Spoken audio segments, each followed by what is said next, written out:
लेकिन सर ये बताइएगा, ये जो आप जलसों की सीरीज अब तीसरी बार कर रहे हैं, रमजान के बाद से ये तीसरी बार हो रही है, क्या सर कोई इरादा है लॉन्ग मार्च करने का, इस्लामाबाद की तरफ मार्च करने का, अवाम में जाने का फैसला तो खान साहब ने किया था, तो कोई अवामी ताकत का मुजाहरा इस्लामाबाद को दिखाने का इरादा है?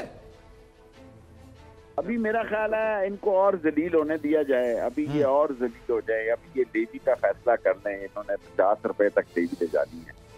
जो कालक इनके सियासी कैरियर पे आ रही है वो ये इसको उठा लें, फिर अल्टीमेटली जाहिर है अगर सीधी उंगली से घी नहीं निकलेगा तो टेढ़ी उंगली से निकालेंगे। तो ये तो सर 62-63 लगाने के मूड में है, आप कह रहे हैं अभी इनको, और जो भी आपने अल्फाज के मैं सर रिपीट नहीं करना चाह रहा, लेकिन ये फॉरेन फंडिंग, अगर यार ममनुआ फंडिंग तो नहीं कह सकते, लेकिन तौशा खाने में कहा जा रहा है, सियासी पंडित हैं वो कहते हैं, पेशगोइयां करते हैं, मैं चाहूंगा सर आप भी पेशगोई करें, 62-63 के तहत कह रहे हैं जनाब खान साहब को नाअहल कर दिया जाएगा। आपको लगता है, पुराने सियासतदान हैं आपने बहुत सारे लोगों को आते देखा है, जाते देखा है, क्या लग रहा है खान साहब नाअहल हो जाएंगे?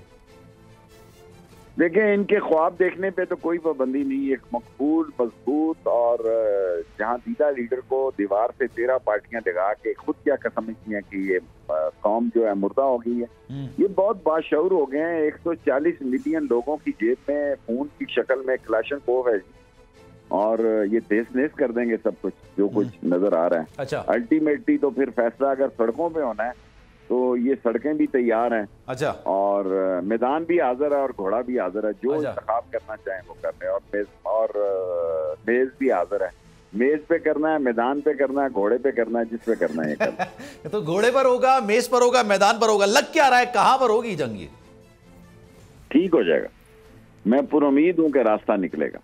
ठीक है, सब्सक्राइब करें और बेल दबाएं ताकि कोई खबर रह न जाए।